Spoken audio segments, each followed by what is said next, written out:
네, 오늘은 추수감사주를 맞이해서 하나님께 예배드리는 성도 여러분들이 가정, 자녀들, 건강, 사업, 직장 위에 하나님의 오신 은혜, 평강, 축복 넘쳐나기를 주님의 이름으로 축원합니다. 오늘은 고린도후서 9장 그 6절에서 15절의 말씀을 통해서 그 하나님께 감사하라라는 제목으로 다 함께 은혜를 나누었으면 합니다. 오늘은 1년에 한 번 주일을 정해서 감사 예배를 드리는 그 추수감사주일인데, 이 추수감사절의 유래는 그 구약의 그 수장절에 의해서 유래되었어요. 그 출애굽기 23장 16절에 봐봐요. 수장절을 지키라. 이는 내가 수고하여 이룬 것을 연말에 밭에서부터 거두어 저장함이니라. 이렇게 말씀하고, 이 수장절에 대한 뜻은 가을 곡식을 추수해서 수장한 것에 대해 하나님께 감사드리는 그 절기가 이제 수장들이고, 그래서 이 수장들은 가을에 포도, 무화과 나무, 무화과 또 감람나무 등의 가을 추수를 끝내고 이 저장한 다음에 추수할 수 있도록 은혜 주신 하나님께 감사하는 절기가 이제 이 수장절인데, 이 수장절에서 이제 추수감사절이 이제 유래되었다는 거죠. 그리고 이 추수감사절은 그 미국에서 처음 시작되었는데, 그 지금으로부터 약 400년 전에 그 102명의 그 영국의 청교도들이 그 죽음을 이제 무릅쓰고 항해 끝에 이제 신대륙 미국에 도착해서, 그들은 1년 동안 추위와 굶주림을 이겨내고 농사를 지어 이제 수확한 것을 가지고 먼저 이제 하나님께 감사하는 마음으로 예배를 드리는 데서 이제 이것이 추수감사절의 그 시작이었다는 거죠. 그 후 그 1863년에 링컨 대통령에 의해 추수감사절을 이제 국가적인 절기로 이제 공포했고, 우리나라는 지금으로부터 100년 전에 1904년에 추수감사절을 지키기 시작했고, 그때부터 정통적으로 11월 셋째 주일을 이제 추수감사주일을 지키고 있죠. 도시에 사는 사람들은 농사를 지은 것이 없는데 어떻게 무슨 추수감사절이냐라고 이제 말하는 그런 분들도 있어요. 그러나 농사를 짓는 사람이든 도시에서 살아가는 사람이든 인생의 삶은 심고 거두는 그 농사의 원리에 따라 이루어지는데, 그래서 우리 모두는 직장이나 사업터에서 1년 동안 열심히 농사를 짓죠. 부지런히 아침부터 저녁까지 씨를 뿌리고 가꾼 결과 추수의 때를 이제 맞이했는데, 이 추수는 하나님의 은총에 의해 하나님께서 우리와 함께 하셨기 때문에 가능했다는 겁니다. 그래서 추수에 대한 것에 이제 감사해서 하나님께 이제 감사 절기를 이제 드리는데, 오늘 본문을 쓴 그 사도 바울도 하나님께 감사하라 이렇게 이제 말씀하고 있어요. 그 말씀이 오늘 고린도후서 9장 15절 봐봐요. 말할 수 없는 그의 은사로 말미암아 하나님께 감사하라. 사도 바울도 하나님께 감사하라 이렇게 고백하고 있죠. 그리고 그는 그 자신은 물론이거니와 그 서신서를 통해서도 모든 성도들에게 하나님께 감사하라라고 이제 권면하고 있어요. 로마서 7장 25절을 보면은 우리 주 예수 그리스도로 말미암아 하나님께 감사하리로다. 그죠? 로마 교인들에게 사도 바울은 뭐죠? 예수 그리스도로 말미암아 하나님께 감사하라 이렇게 권면하고 있죠. 서신서를 통해서.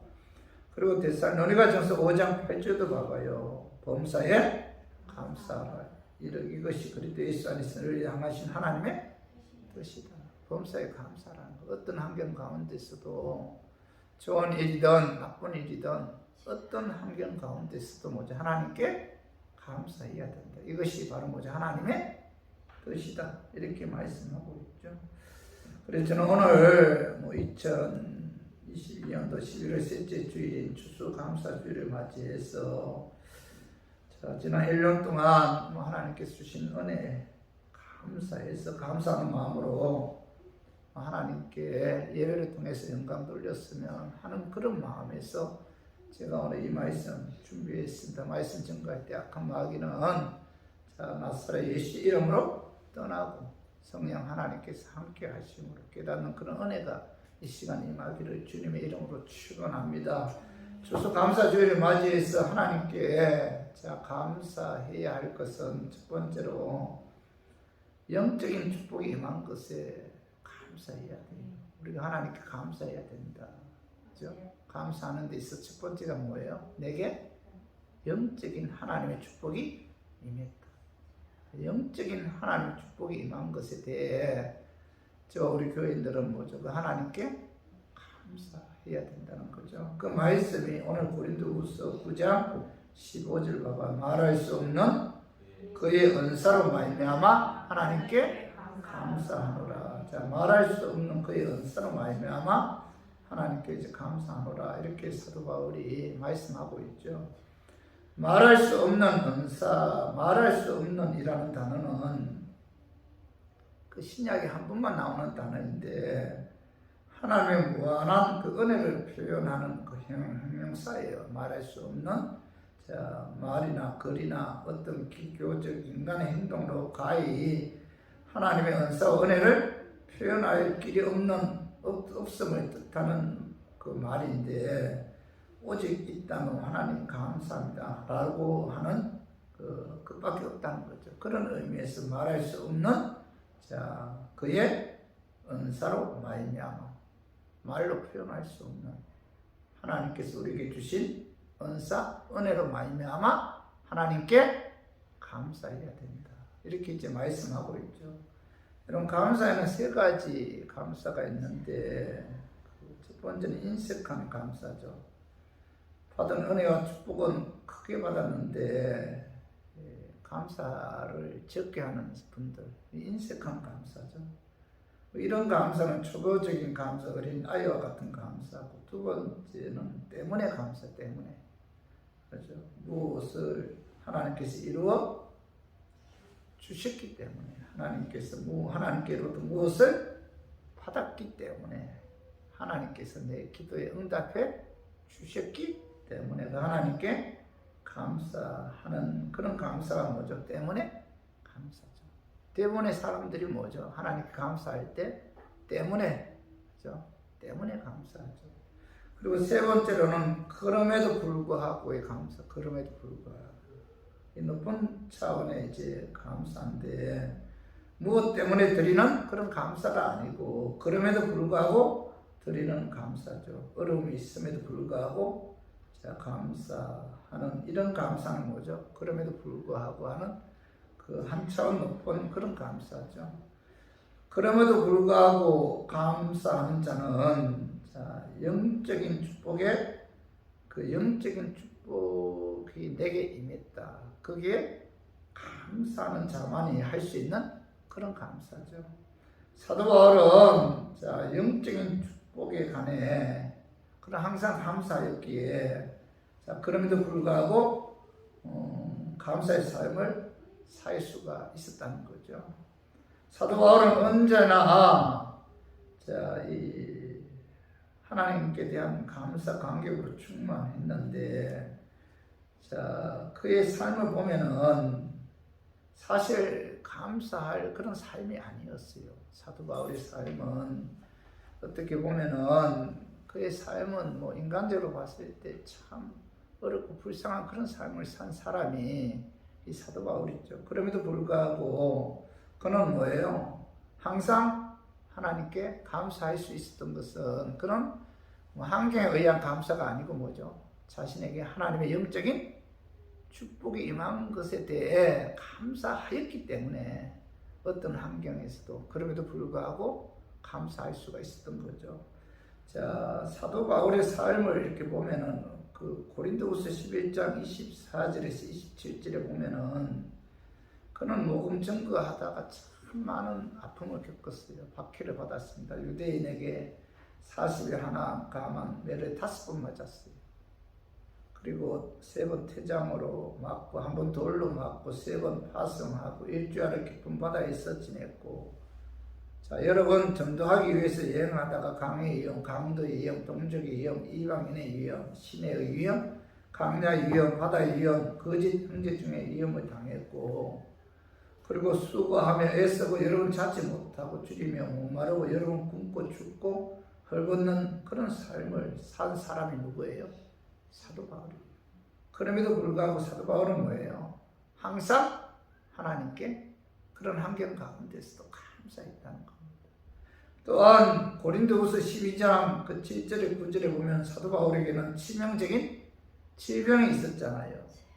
그는 뭐 건강한 사람이 아니었어요. 질병으로 인해서 많은 아픔을 겪었고, 그는 또한 뭐예요? 일생 동안 그죠? 결혼도 하지 않았잖아요. 자녀도 없고 가정도 없고 독신으로 살았는데, 그죠? 그럼에도 불구하고 그의 삶은 뭐예요? 항상 감사하는 삶이었다.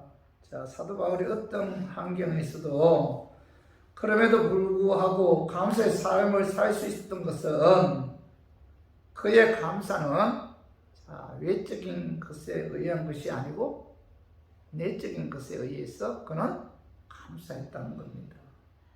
자, 사도 바울의 감사는 자, 환경이나 건강, 가정, 물질, 재산에서 온 것이 아니고 영적인 것에 의해 그는 항상 감사했다는 거죠. 그래서 사도 바울은 오늘 고린도후서 9장 15절에 말할 수 없는 그의 은사로 말미암아 하나님께 감사하노라 이렇게 고백하고 있죠. 사도 바울이 어떤 환경 가운데서도 감사할 수 있었던 것은 하나님의 은혜가 자신에게 임한 하나님의 영적인 축복을 깨달았기 때문에, 그죠? 그는 하나님께 환경을 초월해서 그럼에도 불구하고 하나님께 감사할 수가 있었던 거죠. 그에게 임한 그 하나님의 영적인 축복은 택해 주셨다는 축복이 택해 주셨다는 축복. 바울은 뭐죠? 하나님께서 나를 택해 주셨다는 사실에 대해서 항상 뭐예요?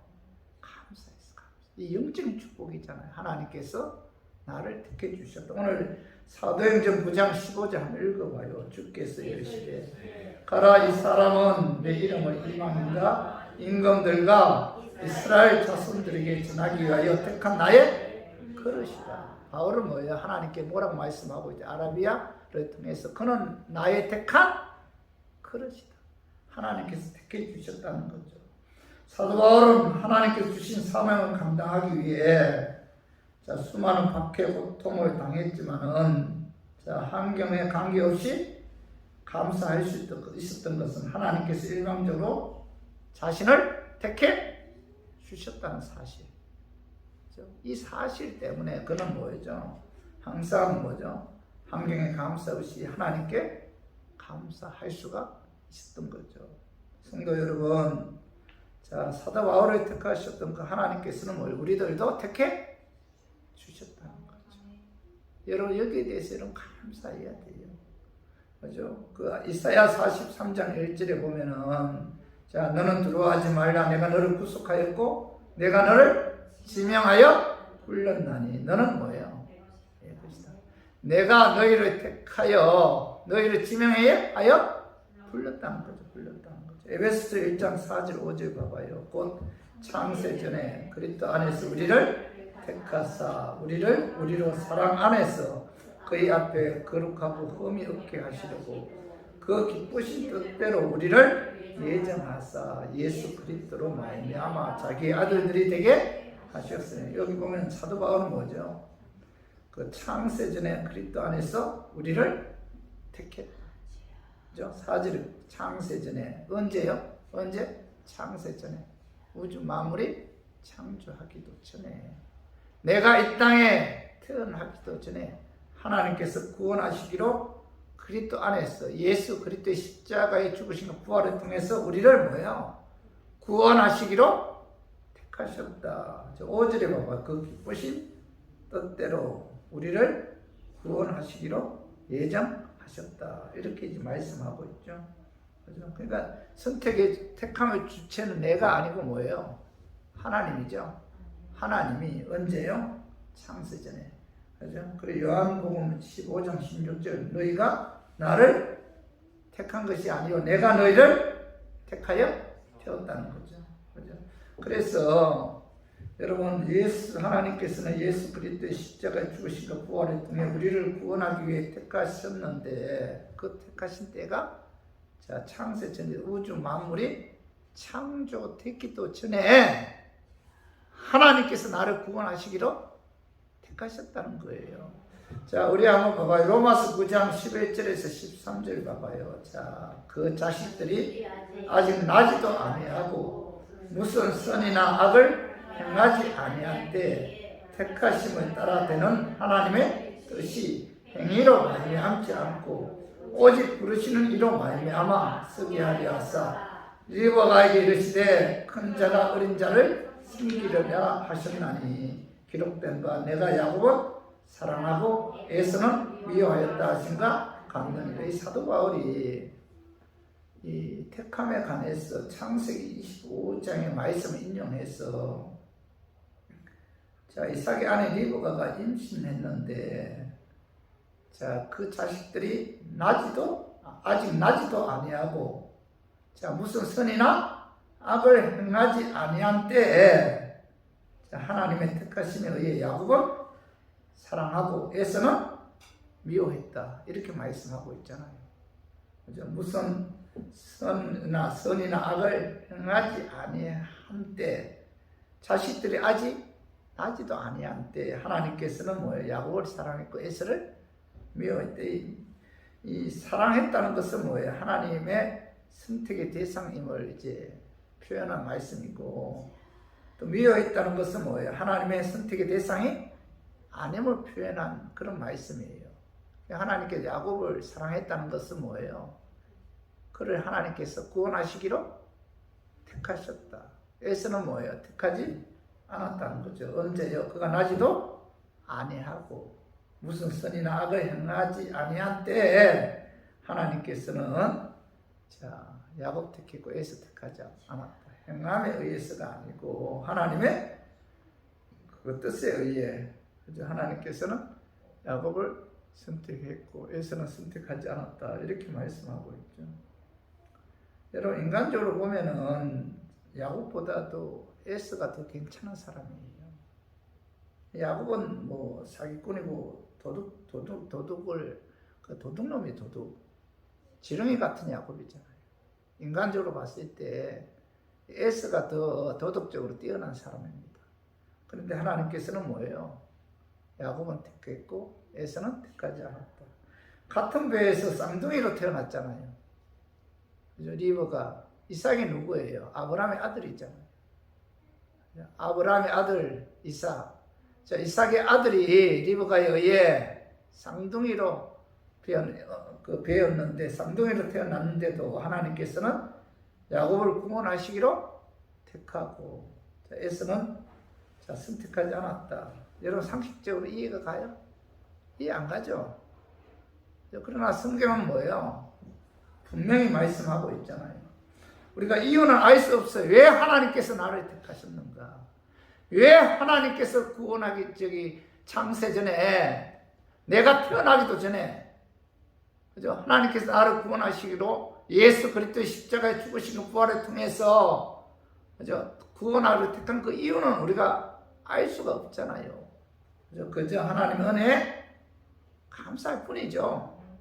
우리가 어떻게 알아요? 그냥 감사할 뿐이에요. 은혜. 나를 택해 주신 그 은혜에 감사할 뿐인데 그죠? 내가 구원받은 것은 전적으로 하나님의 은혜죠. 은혜. 그죠? 은혜에 의해서 하나님께서 나를 택하셔서 구원해 주셨다. 그래서 에베소 2장 8, 9절 봐봐요. 자, 너희는 그 은혜에 의하여 믿음으로 말미암아 구원을 받았으니 이것이 너희에게서 난 것이 아니요 하나님의 선물이라 행위에서 난 것이 아니니 결코 이는 누구든지 자랑하지 못하게 함이니라. 이렇게 말씀하고 있잖아요. 구원은 뭐 행함이 아니다. 예수 그리스도를 믿음으로, 하나님에 의해서 예수 그리스도를 믿음으로 구원을 받는다. 그래서 사도 바울은 내가 하나님의 택하심을 받아, 그죠? 그 예수 믿음으로 구원받은 것, 하나님께서 내게 사도의 직분을 주신 것, 이 모든 것이 다 하나님의 은혜임을 그런 고백하였고 또 강조했어요. 그래서 고린도전서 5장 10절 한번 읽어봐요. 자, 그러나 내가 나된 것은 하나님의 은혜로 된 것이니 내게 주신 그의 은혜가 헛되지 아니하여 내가 모든 사도보다 더 많이 수고하였으나 내가 한 것이 아니요 오직 나와 함께 하신 하나님의 은혜로다. 자, 사도 바울이 뭐라고 고백하고 있어요? 어느 날 자기가 살아온 전 일생을 해고하면서 그 고백한 내용이 내가 나된 것은 뭐지? 하나님의 은혜다. 내가 예수 믿어 구원받은 것도, 내가 창세전에 하나님께서 구원하시기로 택하신 것도, 내가 다메섹 족상으로 대제사장의 공문을 받아 믿는 사람들을 결박하기 위해 가는 도중에 부활하신 예수님이 빛으로 자기에게 찾아오신 것도 다 뭐예요? 하나님의 은혜다. 내가 나된 것은 하나님의 은혜다. 사도 바울은 하나님께서 주신 그 은혜에 너무 감사해서 그 은혜가 헛되지 않기 위해서 다른 사도보다 더 많이 수고했다는 거예요. 더 많이 은혜 감사해서 그 은혜가 헛되지 않기 위해서 주님께 충성했다는 겁니다. 최선을 다했다는 거예요. 그런데도 불구하고 그는 뭐예요? 내가 한 것이 아니요 오직 나와 함께 하신 하나님의 은혜다. 은혜에 감사해서 다른 사도보다도 더 열심히 주님께 충성한 것도 내가 한 것이 아니다. 하나님께서 내게 함께 하신 은혜 때문이다. 내가 열심히 주님의 일에 최선을 다한 것도, 내가 열심히 하나님께서 내게 주신 사역에 최선을 다해서 충성한 것도 뭐예요? 내가 한 것이 아니고 내게 주신 하나님의 은혜다. 하나님이 그렇게 하시도록 하나님께서 배후에서 뭐예요? 역사하셨다는 거예요. 그래서 사도 바울은 내가 나된 것은 하나님의 은혜다. 이렇게 그 은혜를 그는 철저하게 깨달았어요. 그래서 그 은혜에 항상 감사했고, 그 은혜에 항상 감사했기에 어떤 환경 가운데서도 그죠? 기뻐할 수가 있었던 거죠. 감사가 있어야만이 여러분 기쁨이 나오잖아요. 하나님께서 나를 택해 주셨다. 하나님께서 택해 주신 나를 부르셔서 예수 그리스도를 믿게 하심으로 나를 구원해 주셨다. 자녀 삼아 주셨다. 내게 하나님의 일을 할 수 있도록 귀한 사명을 주셨다. 그죠? 항상 거기에 감사했기 때문에 그는 어떤 환경 가운데서도 영적인 축복을 주신 하나님께 감사할 수가 있었던 거죠. 그래서 빌립보서 1장 18절 한번 읽어봐요. 나는 기뻐하고 또한 기뻐하리라. 이 빌립보서는 옥중서신이잖아요.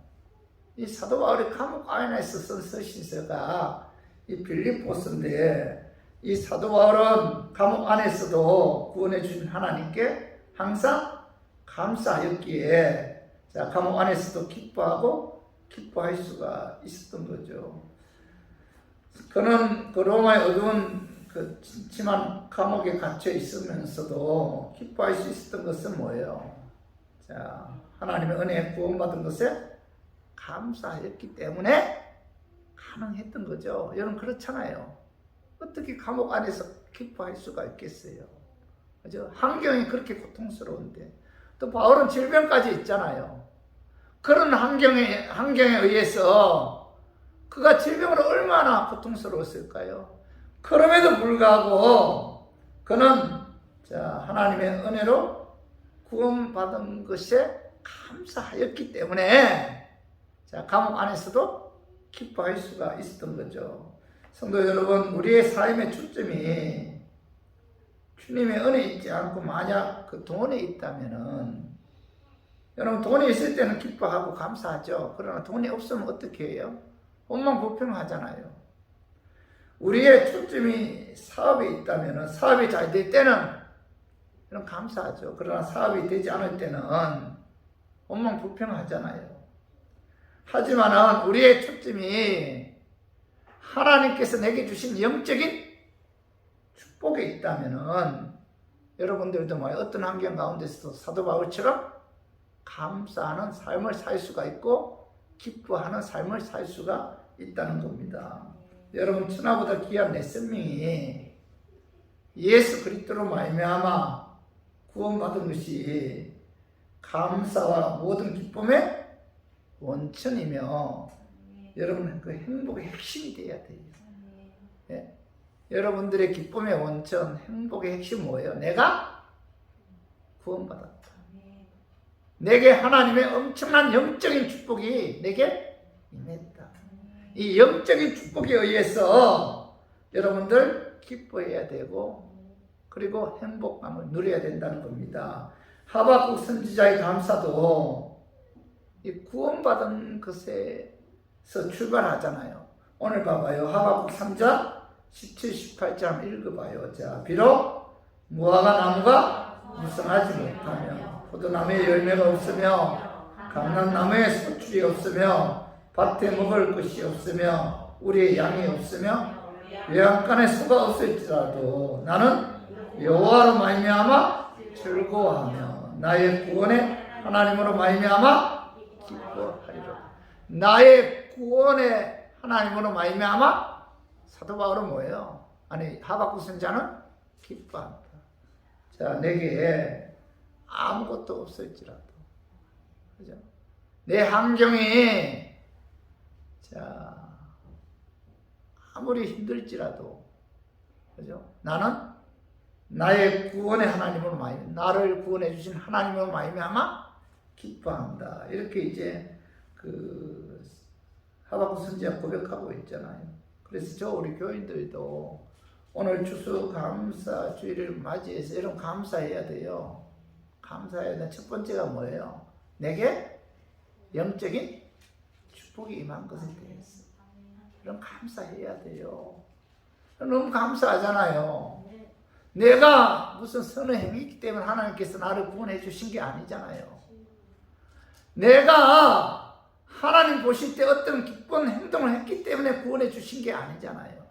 일방적으로 하나님께서 우주 만물이 창조되기 전에 나를 구원하시기로 선택하셨고, 하나님의 때에 부르셔서 하나님의 은혜로 예수 믿어 십자가의 피에 의해 제사해 주셨고, 예수 그리스도의 부활에 의해 의롭게 해서 구원해서 자녀 삼아 주셨잖아요. 천국을 유산으로 주셨잖아요. 감사하죠? 얼마나 감사해요. 죽음이 가까이 오면 올수록 더 감사가 나. 나이가 먹을수록 이제 하나님께로 갈 날이 얼마 남지 않았구나, 이런 생각이 드니까, 내게 이런 영적인 축복이 임한 것에 대해 얼마나 하나님께 감사한지. 하나님께서 나를 택하지 않았더라면은, 하나님께서 나로 하여금 은혜를 주셔서 십자가의 피에 의해 제사해 주지 않았더라면은 나는 지옥에서 영원히 고통당해야 할 텐데. 아찔하잖아요. 그죠? 근데 뭐예요? 하나님께서 내게 영적인 축복을 주셨기 때문에 나는 죽음 이후에도 천국에서 영원한 안식을 누릴 수가 있구나. 얼마나 감사한지 몰라요. 그래서 우리 교인들도 추수감사주의를 맞이해서 사도 바울처럼 영적인 축복을 주신 하나님께 어떤 환경 가운데서도 감사하는 저와 우리 교인들이 되기를 주님의 이름으로 축원합니다. 그리고 두 번째로 추수감사주의를 맞이해서 하나님께 감사해야 할 것은 자, 육적인 축복이 임한 것에 대해 여러분 감사해. 첫 번째는 뭐예요? 영적인 축복이 임한 것에 감사해야 되고, 두 번째로는 육적인 축복이 임한 것에 대해 여러분 감사해야 돼요. 오늘 고린도후서 9장 10절 봐봐. 고린도후서 9장 10절. 오늘 본문 고린도후서 9장 10절에 보면 심는 자에게 씨와 먹을 양식을 주시는 이가 너희 심을 것을 주사 풍성하게 하시고 너희 의에 열매를 더하게 하시리니. 여기 10절 상반절에 봐봐. 심는 자에게 씨와 먹을 것을 주신 이가 이렇게 말씀하고 있잖아요. 자, 여기서 심는 자에게 씨와 먹을 양식을 주시는 이, 먹을 양식을 주시는 이가 누구예요? 하나님이죠. 하나님. 하나님께서 씨와 먹을 양식을 주신다, 이렇게 말씀하고 있죠. 그리고 10절 하반절에 봐봐요. 너희 심을 것을 주사 풍성하게 하시고 너희 의에 열매를 더하게 하시리라. 자, 너희 심을 것을 주사 풍성하게 하시는 이가 누구예요? 하나님이죠. 하나님께서는 너희 심을 것을 주사 풍성하게 주시고 너희 의의 열매를 더하게 하여 주신다, 이렇게 말씀하고 있죠. 풍성하다는 것은 몇 배가 되게 하신다, 그런 의미인데, 하나님께서는 심는 자에게 반드시 몇 배의 풍성한 열매를 맺게 해주신다, 이렇게 말씀하고 있죠. 여러분, 농사를 지을 때 적당한 기온이 있어야 되잖아요. 그죠? 풍성한 열매를 맺기 위해서는 적당한 기온이 있어야 되고 또 적당한 햇빛도 있어야 되잖아요. 적당한 물도 있어야 되고, 이 모든 것은 뭐예요? 하나님이 주셔야만이 농사를 지어 몇 배의 수확을 거둘 수가 있잖아요. 싹이 나게 하신 분도 하나님이죠.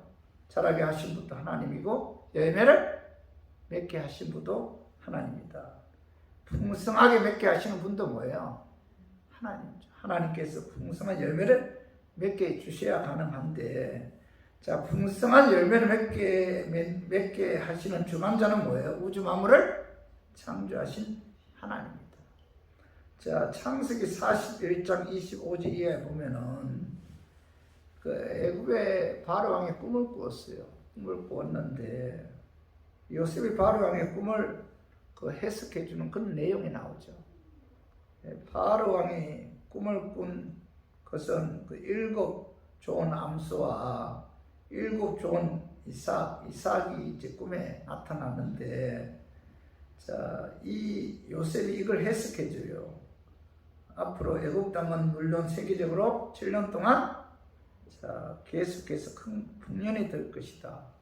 이걸 이제 요셉이 그 바로 왕의 꿈을 해석해 줍니다. 자, 7 좋은 암소, 7 좋은 이삭은 앞으로 애굽 땅에 자, 7년 동안 큰 풍년이 될 것이다. 그리고 그 후에 올라온 파리하고 흉한 7소와 동풍에 말라 속이 빈 7 이삭은 자, 1년 동안 세계적으로 자, 큰 풍년이 될 것이다. 이렇게 이제 바로의 꿈을 요셉이 해석해 줍니다. 요셉은 바로 왕에게 자, 1년 동안 풍년이 될 때 자, 곡물을 이 땅에 저장해서 앞으로 7년 흥년을 위해서 잘 준비해서 이제 망하지 않도록 이 바로의 꿈을 이제 해석해 주었는데, 자, 여기서 우리가 깨달을 교훈은 뭐예요? 풍년이 들게 하시는 분도 누구라는 거예요? 하나님입니다. 자, 풍년이 들게 하시는 분도 어떤 분이에요? 하나님입니다. 망하게 하시는 분도 하나님입니다. 그죠? 하나님께서, 그죠? 풍년이 들게 하기도 하고 풍년이 들게 하기도 한다는 겁니다. 그리고 창세기 26장에 보면 하나님은 자, 이삭이 살고 있는 그랄 땅에 흉년이 들었을 때 이삭은 뭐 가뭄 걱정 없이 농사를 지어 그의 100배의 수확을 거두게 하셨는데, 아무리 그랄 땅에 흉년이 들어 농사를 지을 수 없는 지경에 이르렀어도 하나님께서는 이삭에게 축복을 주어서 100배의 축복을 이삭이 받을 수가 있었다는 겁니다. 환경에 관계없이 뭐죠? 하나님께서는 풍성한 그런 축복을 주신다는 거죠. 그죠? 하나님은 풍년이 되게 하기도 하고 풍년이 되게 하기도 하고, 그죠? 또 우리의 생사화복을 주관하시는 그 인류 역사의 주관자죠.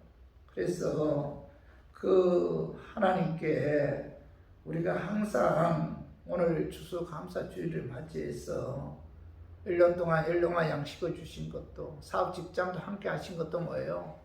하나님께서 그 위에 역사하셨다. 이걸 깨닫고 그 하나님께 뭐예요? 감사해야 돼요. 영적인 축복에 대해서도 여러분 감사해야 되지만은, 여러분 추수감사주일을 맞이해서 육적인 것에 대해서도 여러분 감사해야 돼요. 여러분 하나님께 감사해야 된다. 시편 130번 21절에서 26절 우리 한번 같이 한번 읽어봐요. 그들의 땅을 기업으로 주신 이에게 감사하라. 그 인자하심이 영원함이로다. 곧 그 종 이스라엘에게 기업으로 주신 이에게 감사하라. 그 인자하심이 영원함이로다. 우리를 비천한 가운데서도 기억해 주신 이에게 감사하라. 그 인자하심이 영원함이로다. 우리를 우리의 대적에서 건지신 이에게 감사하라. 그 인자하심이 영원함이로다. 모든 육체에게 먹을 것을 주신 이에게 감사하라. 그 인자하심이 영원함이로다. 하늘의 하나님께 감사하라. 그 인자하심이 영원함이로다. 이 시편 기자는 이 땅에 땅을 기업으로 주시고 일용할 양식을 주시고 비천한 데에서 일으켜 주시고 도와주시고 또 식물을 주시고 모든 육체에게 먹을 것을 주신 하나님께 감사하라. 이렇게 말씀하고 있죠.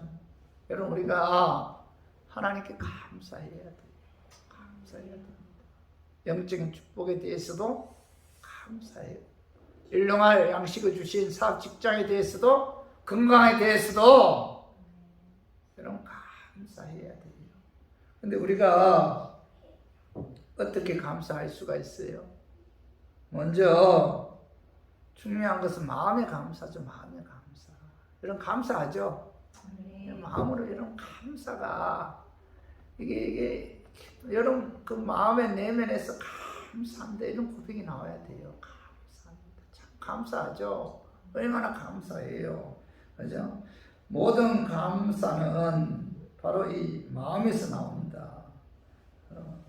그 감사가 없는 예물은 뭐 하나님께 받지 않잖아요. 하나님 원하시는 예물은 그 마음에서 기쁨으로 감사하는 마음으로 드리는 그런 예물인데, 우리가 정말 하나님께 감사한다면은 하나님께 예물을 통해서 이런 감사를 표해야 돼요. 말로만 이렇게 감사합니다 이게 아니고 여러분 마음 깊은 내면에서 감사합니다 이런 고백이 나오면은 뭐죠? 그 다음 뭐예요? 예물을 통해서 그 하나님께 감사하는 마음을 표현해야 돼요. 표해야 된다.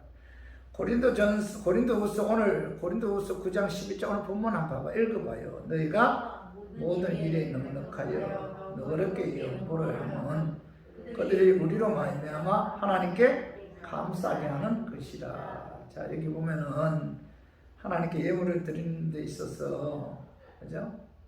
너그럽게 넉넉하게 하나님께 감사하는 마음으로 예물을 드려야 된다 이렇게 말씀하고 있죠.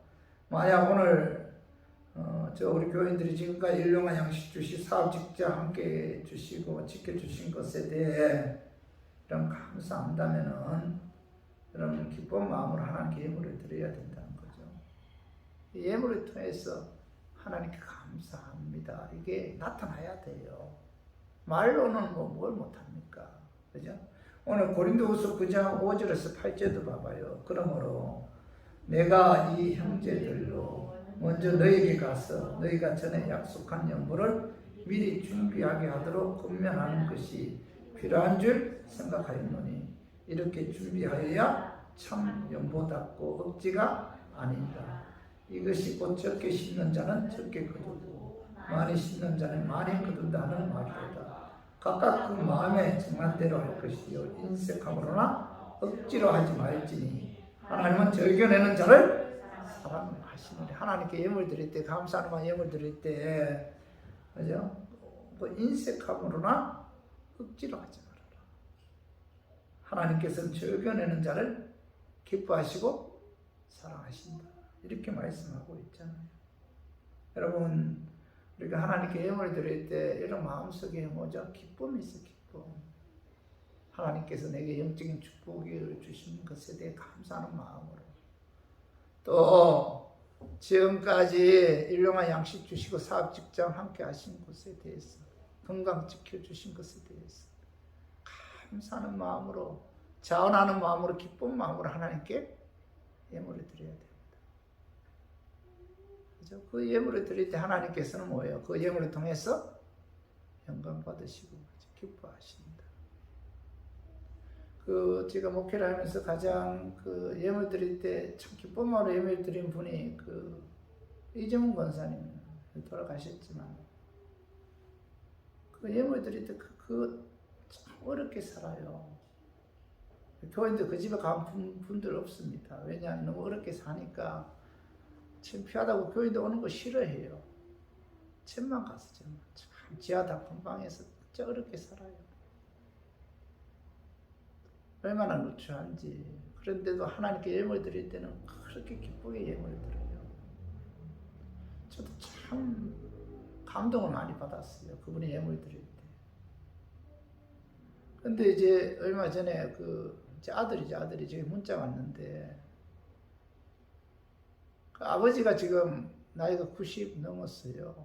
90 넘었고 이제 폐지 있잖아. 주워 갖고 이제 그 어떤 돈을 이렇게 좀 써나 봐요. 폐지 매일같이.